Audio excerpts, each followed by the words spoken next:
Eu sou médico, acupunturista, terapeuta, e a visão do sofrimento humano, a visão da morte, a visão de crianças doentes e o próprio mundo que nós vivemos é um pouco desalentador para quem não tem uma espiritualidade forte. E a maioria de nós, infelizmente, ainda não tem. Nós nos dizemos crentes, mas nos comportamos como materialistas. Por isso nós escolhemos esse tema, que é um tema que parece um tema simples, mas não é. Então eu peço desculpas, porque eu vou mexer com a cabeça de vocês, para que a gente possa entender o outro, o pensamento do outro, o nosso pensamento e o pensamento de muitos que estão aqui. Às vezes nós passamos por um problema, uma dor, uma doença, e ficamos imaginando por que Deus está permitindo que isso aconteça conosco. Por que Deus permite uma doença? Por que Deus permite um problema? Se eu faço tudo certo na minha vida, se eu procuro ser uma pessoa correta, e ainda assim as coisas não dão certo? Por que às vezes eu vejo o mal prosperar e o bem perder aparentemente? Tem uma história do Chico Xavier, que é interessante, que um amigo chegou perto dele e disse assim: Chico, eu sou espírita há mais de 20 anos. Eu faço evangelho no lar, eu frequento as sessões, eu procuro fazer caridade, e nada que eu faço está certo, Chico. Eu começo um negócio, o negócio quebra. Tudo que eu tento dá errado, Chico. E o meu vizinho não acredita em nada. Chuta cachorro, Chico. E o meu vizinho é rico. Trocou de carro. Prospera. Como é que pode isso? E o Chico, na sua simplicidade, virou para ele e disse assim: meu filho, nós já estamos colhendo. Ele ainda está plantando. Quando eu ouvi essa história a primeira vez, eu não entendi direito. Então quem sofre está colhendo e quem prospera está plantando? Como é que isso funciona dentro da lei de Deus? Como é que isso funciona na lei de causa e efeito? O que Chico quis dizer é que quando nós só somos submetidos a provas quando nós temos capacidade de aprender com aquelas provas. O sofrimento, a doença, o obstáculo, ele só vem para o aluno que é capaz de superá-lo. Não adianta você colocar uma equação de segundo grau para uma criança que está na primeira série. Adianta? Ela não vai resolver isso. Eu tenho que colocar na mão de quem é capaz de resolver. Então, muitas vezes, em vidas passadas, nós cometemos erros e nós não evoluímos muito ao longo dessas vidas. E nessa agora, que a gente já é uma pessoa melhor, a gente tem condição de resgatar aquele problema que está lá atrás, às vezes 5, 6 vidas lá atrás. Por isso é que esse problema, ou essa doença, às vezes surge sem que a gente tenha feito nada por isso. E aí as coisas fazem sentido. Mas tem também uma história que Buda estava reunido com seus discípulos e um homem chega perto de Buda e pergunta assim: Deus existe? E Buda responde: Deus existe. Passa um tempo, chega outro homem e pergunta a Buda: Deus existe? E Buda responde: Deus não existe. E aí o discípulo já ficou com a orelha em pé. Chega um terceiro homem: Deus existe? E Buda é muito diferente a respeito de Deus. Para um o senhor diz que existe, para outro o senhor diz que não existe, para outro o senhor diz que talvez sim, talvez não. Porque são 3 homens diferentes com crenças diferentes. Muitos vão chegar a Deus através da crença. Alguns através da dúvida e outros através da negação. Cada um tem um caminho para se reencontrar com Deus ou para se religar a Deus. Mas hoje nós vemos no mundo uma situação bem diferente. Para o Espiritismo, Kardec teve essa preocupação A primeira pergunta do Livro dos Espíritos é: o que é Deus? E não quem é Deus. Kardec não colocou já na pergunta Deus como pessoa. O que é Deus? E os Espíritos responderam: Deus é a inteligência suprema, causa primária de todas as coisas. Quando a gente lê isso, e a gente está no começo do Espiritismo, a gente fica tão feliz, porque essa explicação nos satisfaz. Deus é o primeiro de tudo, Ele é que criou tudo que veio depois. Se existisse alguma coisa antes, essa coisa antes seria Deus. Deus não pode ter sido criado por alguém, porque quem criou Deus seria Deus. Então, essa força, essa inteligência, essa energia, essa consciência, a primeira força de tudo, que criou todo o universo, nós chamamos Deus.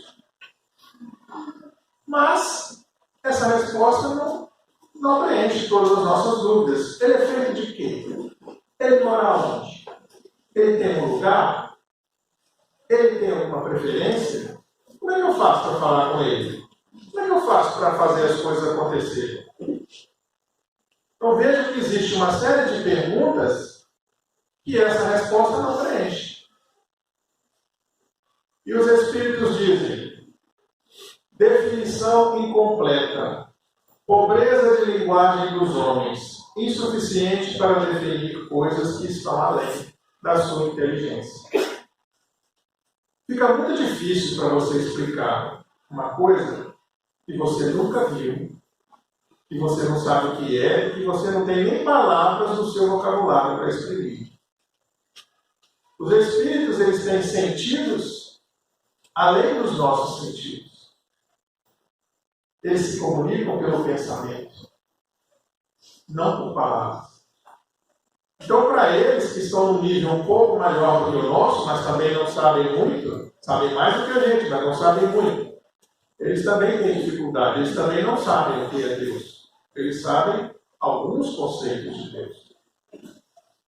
E é tateando nesse caminho de estudo, seguindo os conselhos do Dr. Bezerra de Menezes, quando ele diz: espíritas, amai-vos e instruí-vos. É que a gente vai tateando, aprendendo, comparando, e à medida que a gente evolui, partes da verdade vão sendo reveladas. Porque a verdade completa nós não temos, e nem teremos nessa encarnação. Nós ainda somos espíritos muito limitados. Na Terra nós somos desiguais, em moral, em inteligência, em capacidades. E isso é normal, porque nós somos um planeta de provas e expiações. Alguns problemas atuais. Vamos ficar um pouco tristes para depois a gente ficar feliz. Então, o que está acontecendo hoje? Quando a gente liga a televisão, é uma beleza, não é? A gente fica tão animado quando liga a televisão ou escuta a notícia, né? Então, guerra, terrorismo, conflitos urbanos, doenças, problemas com o clima, poluição, as famílias se desfazendo, o esfriamento emocional, as pessoas não têm aquela afetividade que tinham antes, desigualdade social, preconceito, intolerância de todos os tipos, corrupção, exploração, abandono, vícios, tráfico, criminalidade, descrença, depressão e suicídio. Se eu esqueci alguma coisa, mas eu acho que já fez uma lista bem boa dessa salada horrível, que é a realidade em muitos lugares. Não é verdade? E é isso que a gente é bombardeado quando a gente liga a televisão todos os dias. Porque notícia ruim vende. Notícia ruim prende as pessoas na televisão. Eu agora estou até filtrando um pouco isso. Porque tem vídeos horríveis que circulam por aí. Vídeos de crimes, inclusive. Tem um vídeo de um crime recente aqui de Recife, parece que o vídeo dura 9 minutos, onde a pessoa é submetida a várias coisas feias. Eu não assisto esse vídeo, só me engano, porque eu não preciso ver isso, eu sei que o mal existe. Mas tem gente que assiste os 9 minutos com atenção total. Por quê? Por que eu assistir uma pessoa sendo vandalizada me atrai tanto? Eu preciso parar para pensar. Será que esse tipo de emoção ainda me alimenta? Será que isso é algo da curiosidade? Por que eu vejo isso? Então, o ser humano fica num dilema muito grande, porque ele não entende por que ele está sofrendo. A religião, a maioria das religiões nos ensina uma coisa e a realidade nos mostra outra. Eu fui criado, quando criança, na melhor religião que os meus pais puderam me oferecer. E essa religião dizia para mim, olha, você tem um anjo da guarda. Se você rezar, ele vai te proteger, ele não vai deixar você cair no buraco, ele não deixa o bicho te pegar, ele vai ficar na sua frente te defendendo de tudo. E se você for na igreja, se você confessar, se você comungar, se você for um bom cristão, você será protegido. E você terá um lugar muito especial no céu. Foi isso que me foi ensinado. Só que eu vejo que, mesmo quando eu fazia isso, eu tinha problemas. Eu adoecia, acidentes aconteciam, pessoas morriam. Que proteção é essa que me era prometida que não acontecia na realidade? Outras religiões, elas dizem da prosperidade. Não, se você for um dizimista fiel, se você fizer a campanha fulano de tal, se você caminhar pelo sal, o óleo santo de não sei do que, o lenço do olho gordo, e por aí vai 1 milhão de recursos mágicos, o que é bom ter um objeto para pegar, né, para segurar um amuleto, e ver os depoimentos. Olha, eu tinha uma bicicleta furada, agora eu tenho 20 caminhões. Deus está me protegendo. Aí você fica assim, puxa vida, eu quero esse Deus. Esse Deus é forte, esse Deus dá 20 caminhões assim se eu for dizimista.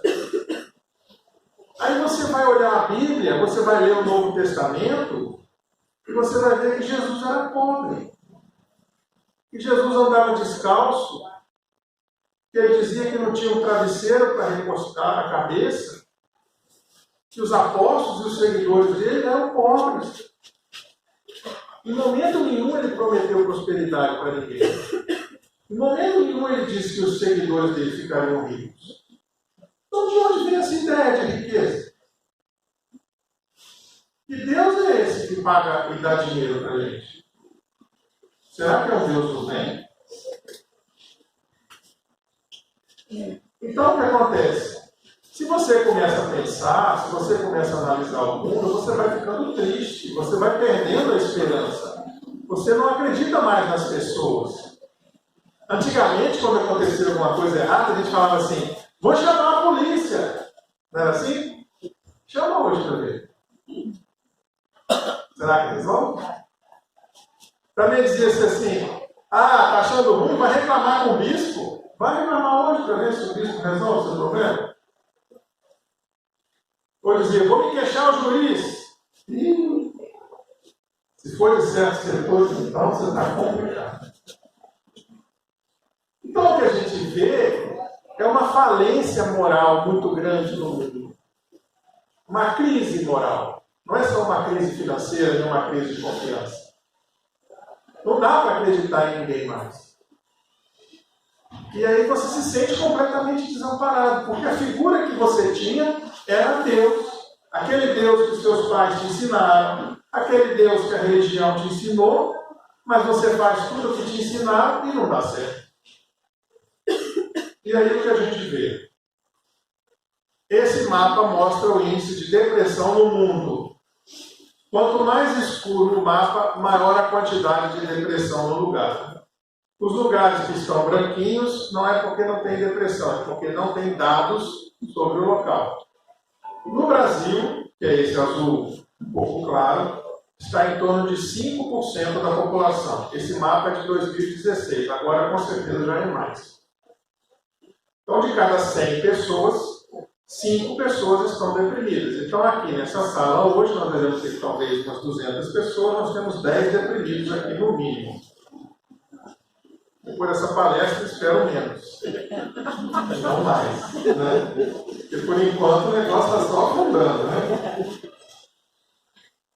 E aí, a descrença aumenta, principalmente entre os jovens. Olha o mapa de quem não tem religião, quem diz que não acredita em nada no mundo. Quanto mais escuro, menos religião. Esses lugares que são azul marinho, mais de 70% da população não acredita em Deus. A Suécia é o país que mais não acredita em Deus no mundo. Na França, 53%, o berço do Espiritismo, 53% das pessoas declararam que não acreditam em Deus. Então veja que o ateísmo ele está crescendo, principalmente entre os jovens. Isso é consequência de quê? Por que as pessoas param de acreditar? Se nós temos tantos pregadores, se nós temos tantas religiões, se nunca se falou tanto de Deus, por que as pessoas não acreditam?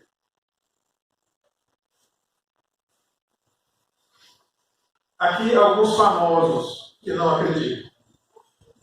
Esse Kenan Malik, que é um neurobiólogo, ele diz assim: sou ateu porque não preciso de Deus. Não é Deus que dá significado nas nossas vidas. Richard Dawkins, que é biólogo evolucionista, diz o seguinte: não acredito em duende, fada, lobisomem, Thor, Poseidon, Alá ou Trindade.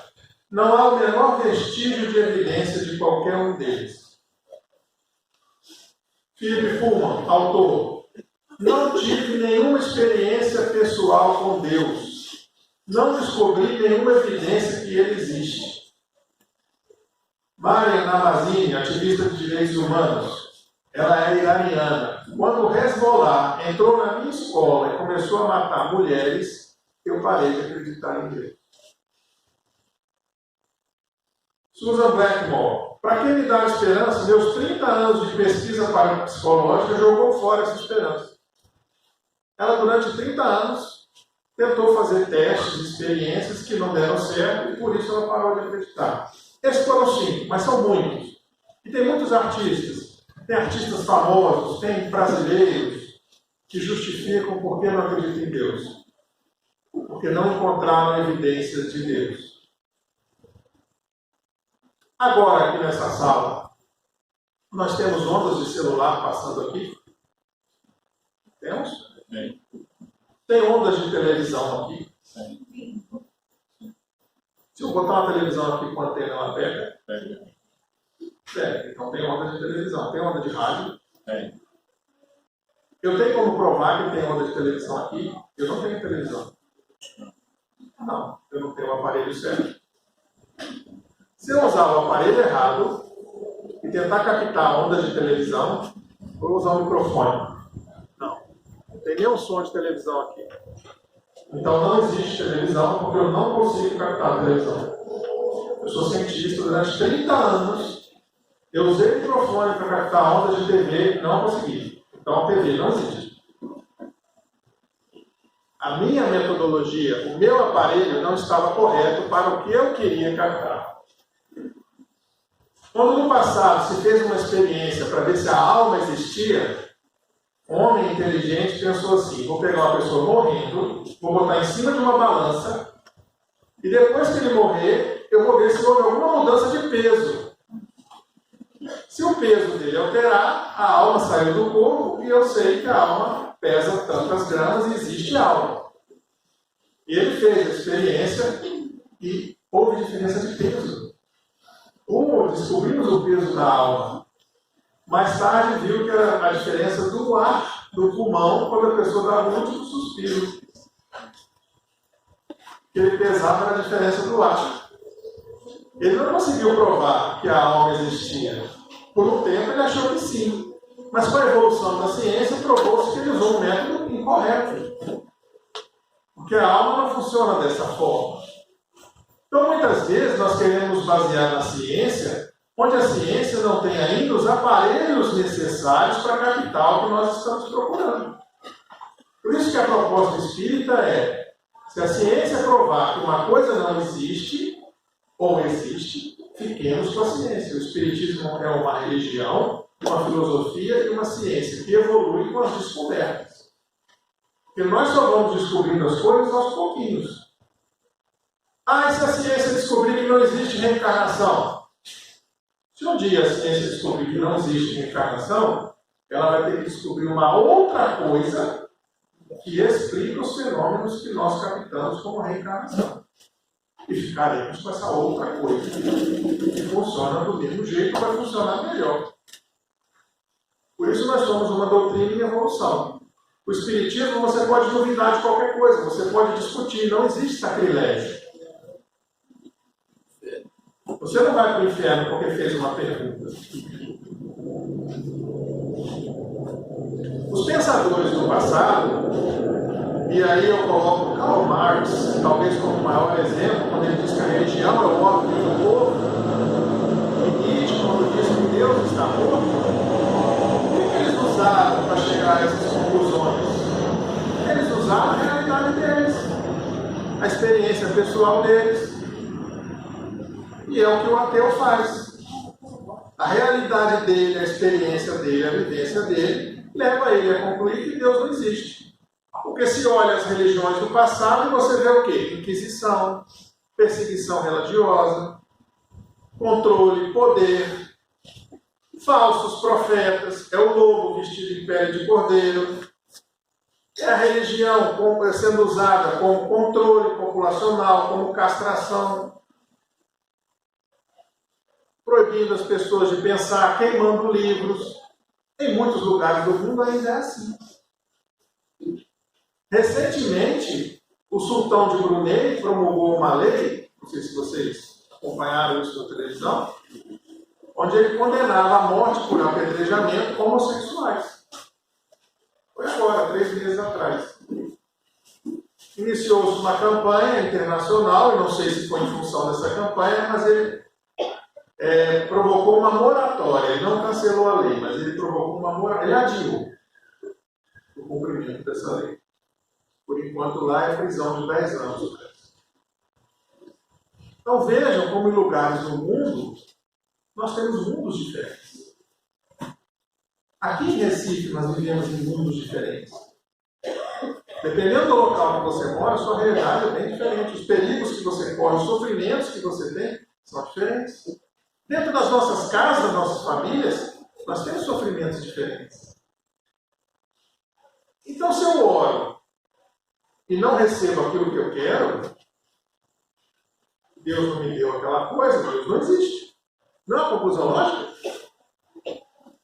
Uma vez um companheiro evangélico disse assim: eu olho vocês espíritas e eu já sei por que lá vocês não resolvem as coisas. Vocês ficam sofrendo, porque vocês ficam assim: Senhor, se for possível, por favor. Lá na nossa igreja não, a gente existe. Ele tem que dar. Que bom, né? Porque Jesus disse assim: batei-vos e a porta se abrirá. É verdade. É fantástico o conhecimento do Mestre no Novo Testamento. Eu descubro coisas novas até hoje. Eu fico assim: puxa vida, ele conseguiu colocar, deixar que ao longo de 2000 anos essa mensagem ficasse escondida, tanta mexida que fizeram na Bíblia, e ainda assim a mensagem está lá. Batei-vos e a porta se abrirá. Quando eu peço uma coisa com extrema intensidade, com extremo desejo, eu emito ondas de pensamento. E essas ondas vão chegar em sintonia com aquilo que eu pedi. No mundo espiritual e no tipo de criatura do que eu pedi. Se eu estou pedindo para ficar com uma mulher casada, para fazer uma coisa errada, vai ter um grupo de espíritos que está na mesma sintonia, que vão sintonizar comigo e vão colaborar comigo naquele fato.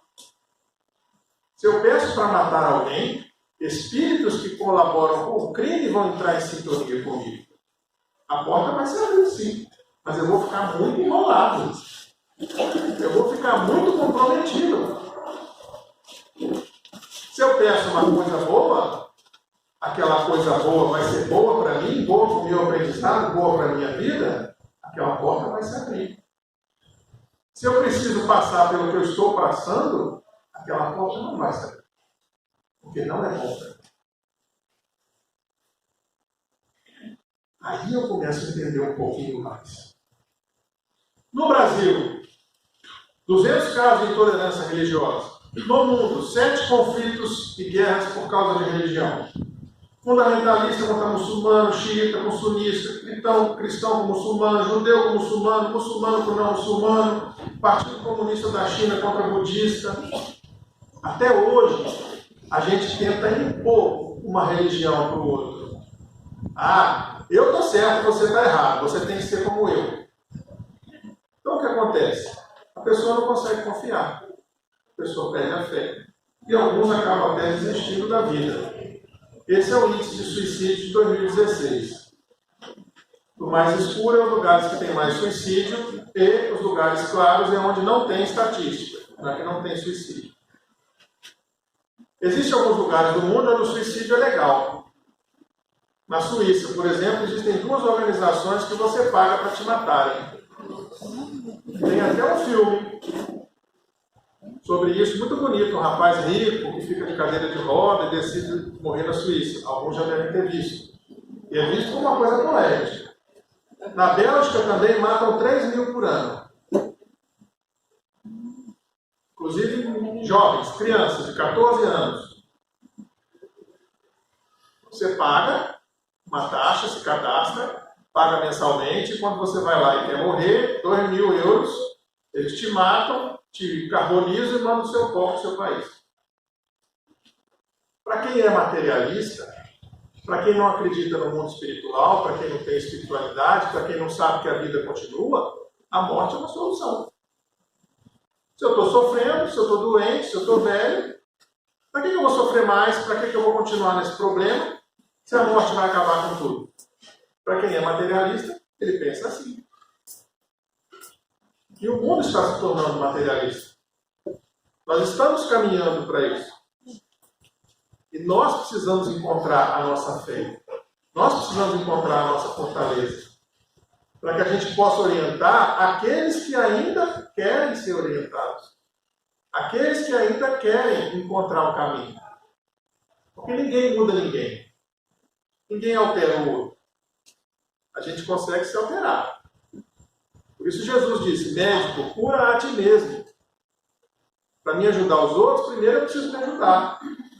Para me equilibrar os outros, primeiro eu preciso me equilibrar.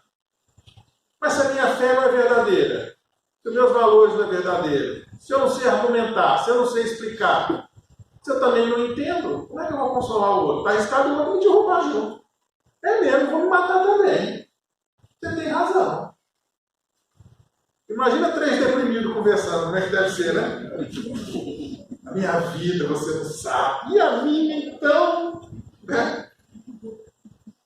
Sala de consultório, assim, sala de espera de hospital, é uma beleza. O paciente fica disputando, né? Quem tem mais doença, quem sofre mais, quantos pontos deu, aí mostra a ferida um para o outro, é uma beleza, né? Evangélicos, está aqui, isso aqui é no Brasil. Pastores evangélicos suicidando, 17 padres suicidaram de 2017 a 2018. Bento XVI, quando foi visitar um campo de concentração, em 2006, esse campo de concentração, ele é bem interessante. Numa das celas, tem uma inscrição na parede em carvão, que diz mais ou menos assim, de um prisioneiro. Se Deus existe, ele vai ter que ajoelhar para me pedir perdão.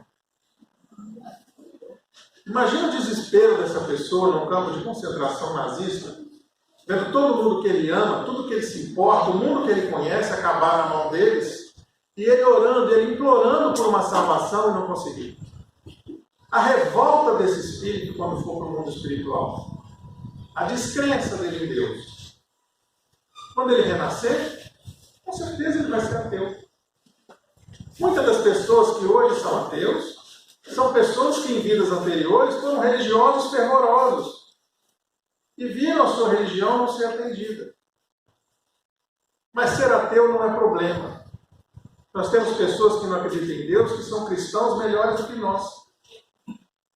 Que fazem o que é correto e que fazem o bem por fazer, por escolha. E às vezes a gente que é cristão faz o bem para ter um lugar no céu.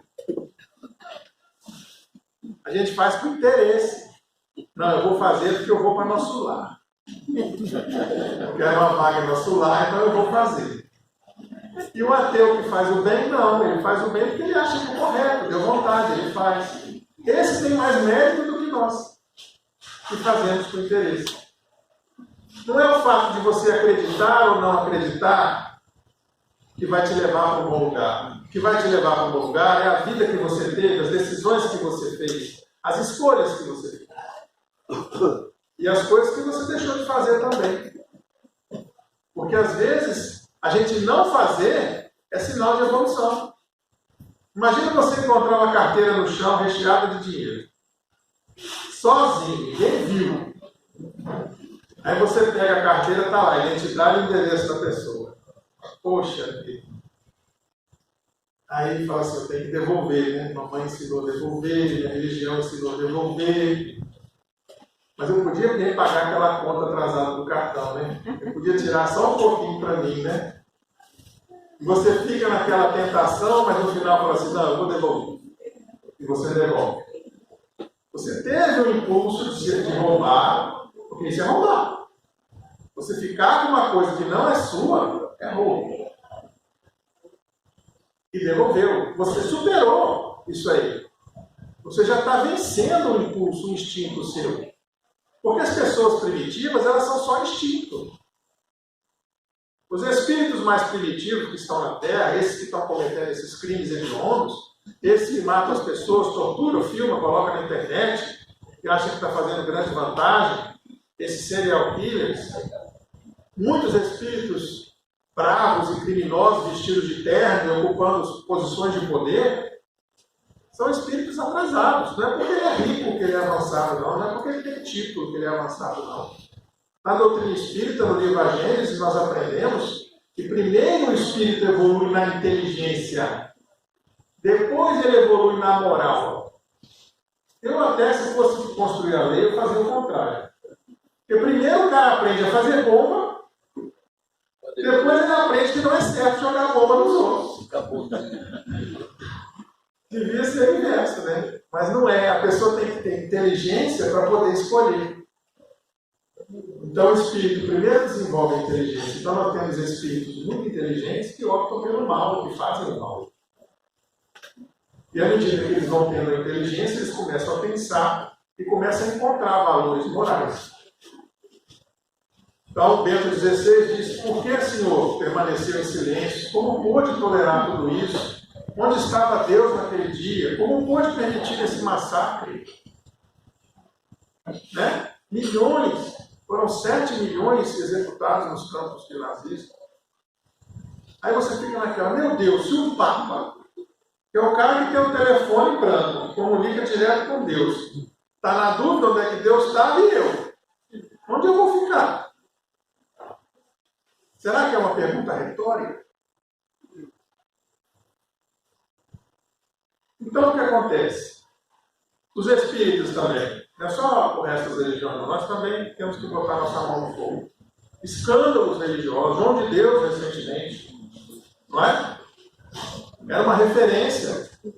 E, de repente, você descobre uma série de escândalos, aí você fica assim, e agora? Não é complicado? O ateísmo nada mais é do que consequência da interpretação equivocada do homem sobre Deus e o mundo. Então, o ateísmo, a falta de fé, é a nossa interpretação errada. A gente se desaponta com as pessoas, eu vejo que João de Deus tem defeito, e aí eu não acredito em espiritismo. O que o espiritismo tem a ver com isso? Se uma pessoa foi incorreta, se um padre ou um pastor cometeu um crime, por que a religião tem que pagar por isso? Se a pessoa falou em nome de Deus e provocou uma guerra, por que eu vou botar a culpa em Deus? A gente vê uma coisa e acerta a outra. Que confusão que a gente faz na cabeça, né? A depressão é um desajuste entre o que eu desejo e o que eu tenho. Seja nessa vida ou de vida anterior. Eu posso nascer já com esse desajuste. Se eu tive uma vida muito triste numa vida passada, eu vou trazer consequências no meu corpo, várias substâncias do meu cérebro não serão fabricadas. Se eu suicidei numa vida anterior, eu posso vir com uma deficiência de enzimas que me predisponha à depressão nessa vida. Tem causas internas, causas externas, causas espirituais, causa de espírito encarnado, causa de espírito desencarnado. E para isso nós temos que fazer só um seminário sobre depressão, que não cabe aqui no momento. O que eu quero dizer sobre depressão? A medicação sobre depressão, para depressão, é necessária, é útil, equilibra as substâncias do cérebro, mas ela não muda suas ideias. Se você não mudar suas ideias, os seus valores, você vai continuar deprimido para sempre. Aquilo que te afeta vai te afetar para sempre, porque remédio não muda pensamento. Então é preciso ter um trabalho mental se você quer melhorar da sua depressão. Senão você não vai melhorar. Você vai continuar achando que a vida é uma porcaria do mesmo jeito. Nesse contexto, o suicídio é visto pelo materialista como saída. Já falamos isso. E como o homem vê Deus ou os deuses? É aí que está o nosso erro. É aí que vem o problema, porque o que nós estamos procurando no lugar errado. Como é que a gente vê isso? Os politeístas veem vários deuses, cada um com um poder. No passado, quando uma pessoa tinha uma qualidade, a gente falava assim, uma pessoa era muito forte, você dizia assim, é o Deus da força. Quando ela era muito bonita, é o Deus da beleza. E aí os gregos fizeram isso, criaram os deuses na forma de homens, para que esses homens pudessem ter os poderes, mas com defeitos. Então o Deus que os homens acreditavam e acreditam, eles ficam com ciúme, eles ficam com inveja, eles querem presente, eles te castigam, porque tem sentimentos humanos. O monoteísmo da mesma forma. A figura de Deus é colocada num trono, como se fosse um rei, onde todo mundo se ajoelha e presta reverência ao rei que está ali eternamente no trono, concedendo favores e castigos. E que prefere certas pessoas, prefere certos povos, prefere certas religiões. O judeu acha que é o povo escolhido, o católico acha que é escolhido, o evangélico acha que é escolhido. Cada um da sua religião acha que a dele é a melhor, porque ele é o escolhido. Porque nós vemos Deus como uma pessoa, um velhinho, que fica com um telão ali vigiando a vida dos outros. E Deus não é isso. Deus não é uma pessoa. Deus é um espírito. Deus é a inteligência suprema do universo. Você acha que uma força, uma energia, uma onda, por falta de palavras, eu tenho que usar um monte, e criou todo esse universo, e vários universos paralelos, que até agora são 9 pelo menos, é um velhinho? Pelo amor de Deus, isso é um pensamento de criança. Paulo dizia que quando eu era criança, eu pensava como criança. Eu tenho que entender que o que eu chamo de Deus é uma coisa maior. Então, humanoide com emoções humanas, que protege os eleitos, que aceita oferenda, né, que pune recompensa. É assim que a maioria do mundo que acredita vê Deus. Falamos com frequência também. Deus me castigou. Deus esqueceu de mim. Deus me levou. Quando alguém morre. Né? Ah, Deus foi tão bom que me arrumou um emprego. Parece legal, mas você está dizendo uma frase também, se você inverter essa frase, você entende que a sua frase está errada. Deus foi tão bom que me arrumou um emprego. Então, quem está desempregado, Deus não gosta dele, porque não arrumou um emprego para ele.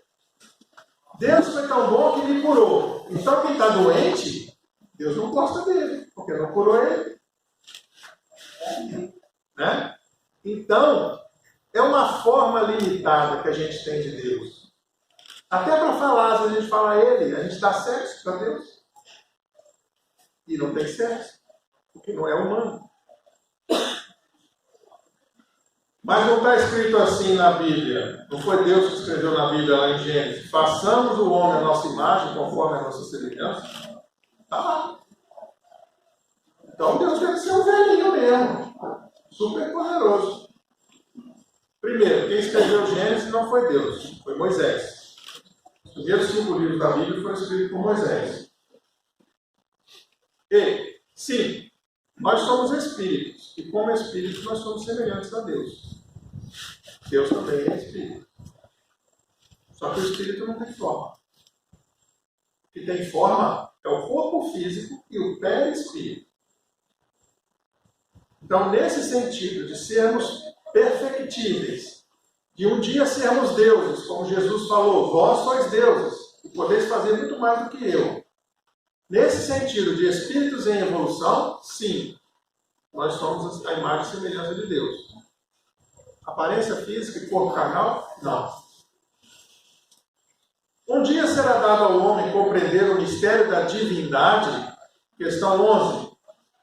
Então os espíritos responderam assim: quando o seu espírito, pela sua perfeição, não tiver mais obscurecido pela matéria, então quando a gente não tiver mais sob a influência da matéria, e então estiver próximo dele, através das minhas atitudes, dos meus sentimentos, das minhas vibrações, ele o verá e compreenderá. Talvez, daqui a uns 4 bilhões de anos, a gente se encontre aqui de novo, está marcado, ele está sendo filmado.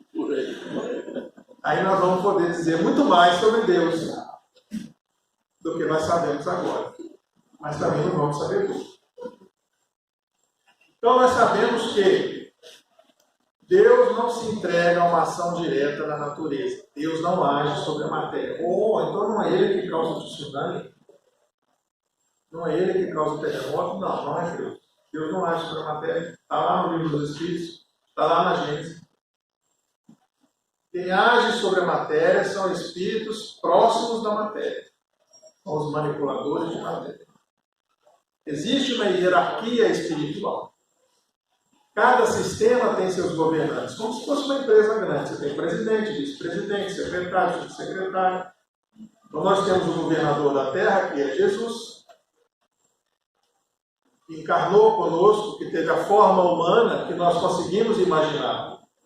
E existem espíritos que trabalham a serviço de Jesus em vários setores e departamentos, agindo no mundo. Naquela célebre pergunta 459, agem os espíritos sobre nós? E a resposta é, sim, muito mais do que imaginais. Muitas vezes são eles que vos governam. A gente sempre pensa nessa pergunta como se fosse obsessão. Né? Eu estou sendo dominado pelos espíritos, as minhas ações estão sendo controladas pelos espíritos inferiores. Não, às vezes suas ações estão sendo controladas por espíritos encarnados. Quando você acompanha a moda, quando você acompanha um grupo, quando você acompanha um time, você está sendo controlado por outros espíritos. Quando você depende da opinião alheia, quando você está num time de futebol, quando você está em determinada religião, você está sendo influenciado por outros espíritos encarnados. Essa pergunta serve para espíritos encarnados e desencarnados também.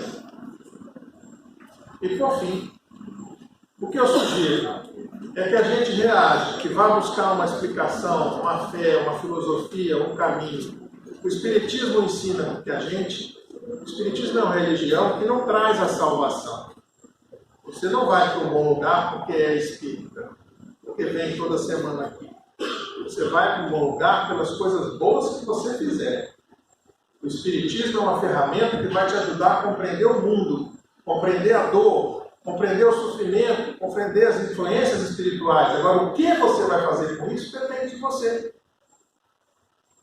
Quanta gente que é espírita há trocentos anos é uma porcaria de pessoa. E quanta gente que não tem religião nenhuma é uma criatura muito boa. Vamos usar esse conhecimento, vamos usar a nossa doutrina a nosso favor. Não adianta ficar com remédio na caixa. Não adianta aqui eu ser irmão, abraço ele e tal, meu irmão, saio lá fora, já começo a xingar, passar por cima dos outros, desejar a morte de todo mundo. Lá fora eu sou outra coisa. Eu sou espírita de 15 minutos. Eu sou um papa-passe. Eu só chego na hora do passe. Eu só vou no centro espírita me curar, não quero aprender, não quero mudar nada. Aí fica complicado, né?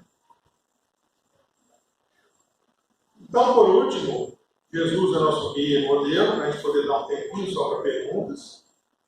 Mas Emmanuel diz o seguinte, eu acho um conselho muito sábio, para que a gente não perca tanto tempo buscando a explicação de Deus e esqueça de trabalhar nas nossas vidas, que é o mais importante.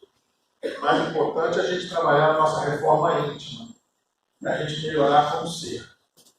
Esse é o nosso desafio na Terra. Emmanuel diz assim, a mais elevada concepção de Deus que podemos entender é a que Jesus apresentou como um Pai amoroso e justo.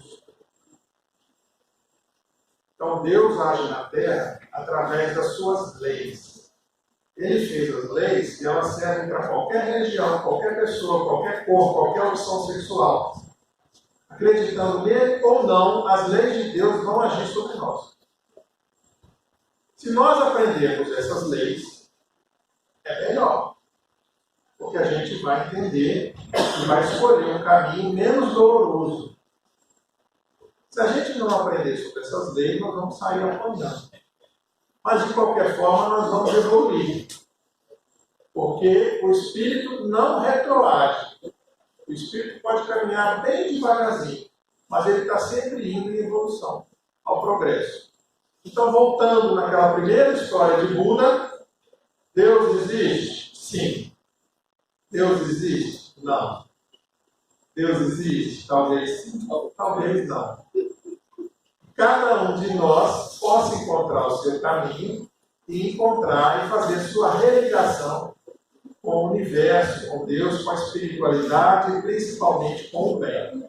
Eu tenho livros publicados, minha esposa vai ficar ao final com algum material nosso impresso aqui. Existe um livro de autoajuda, existe um livro para jovens, que é o Frederico, existe um calendário de flores com mensagens diárias, um buquê de flores todo dia para você. Quem quiser conhecer o material, eu vou ficar um pouquinho ali. Como é que nós, seres humanos, podemos ter a capacidade de entender Deus? Já diz o livro dos Espíritos. O que é Deus? Mas quem é Deus? Eu me lembro, quando a senhora disse agora, da história de Santo Agostinho, a senhora deve conhecer. Sim. Santo Agostinho estava na praia, tentando entender o mistério da Santíssima Trindade, que nós espíritas não usamos essa. Não existe trindade para nós, tá? Mas ele estava tentando compreender isso, porque para ele também estava difícil aceitar essa história de trindade. E aí conta a história que ele vê um menino indo pegar água do mar e jogar num buraquinho. Ele fala, menino, o que você está fazendo? Ele diz assim, eu vou jogar toda a água do mar nesse buraquinho. Ele falou, mas isso é impossível. É mais fácil eu colocar todo o mar nesse buraquinho do que você entender que é a Trindade.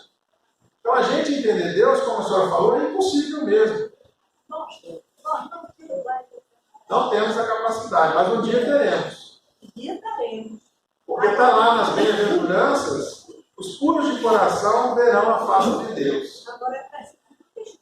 Quando o nosso coração estiver puro, e ele ainda está muito sujo, né? É por isso que estão sendo tanto nós para receber os Espíritos. Mas o mais importante é que a gente dê o primeiro passo. Porque às vezes a gente vê que está tão distante, que a gente está mais perto do bicho do que do anjo, e que a gente desanima e não caminha. O importante é perseverança e paciência. Obrigado pela sua pergunta. E também deixe de fazer, porque não é nenhum sacrilégio. Sim. Um espírita fazer pergunta. Você pode me dizer mais ou menos. Por que na Suécia, que é um país tão bom, é tão ateu? Tudo bem. Porque a ciência de hoje é a religião. A religião virou a ciência do homem. Aquele ator famoso que fez o papel de Deus, Morgan Freeman, o nome dele, não sei se está correto, sabe quem é, né? Fez vários filmes. Ele não acredita em Deus. Ele já declarou que o Deus dele é a ciência. Porque a ciência é palpável. E todo esse desajuste das religiões no mundo levam os cientistas e os pensadores a acreditar que Deus não existe. Porque a forma como eles encaram Deus está errada. É só isso. Se a gente pudesse fazer um centro espírita na Suécia e começasse a ensinar, com certeza mudaria essa situação. Muitos centros espíritas da Europa têm uma visão diferente da nossa. Lá não tem o cobre para você dar sopa. O serviço de caridade lá é a instrução. E a pessoa vai ficando num ponto, por exemplo, a Bélgica, que tem um alto índice de suicídio também, como a Suécia, e de ateísmo, o belga é muito calado. Ele não fala dos problemas dele, ele não conversa, ele não discute como brasileiro a gente tem essa interação. Né? Então a pessoa vai se fechando, deprime, e acaba chegando à conclusão que Deus não existe, o ator abandonou. Teve um ator famoso que aos 100 anos de idade foi para a Suíça e se matou. Ele não estava doente, não. Ele se cansou de viver. Ele já estava no finalzinho, ele se complicou. Era só esperar uma gripe.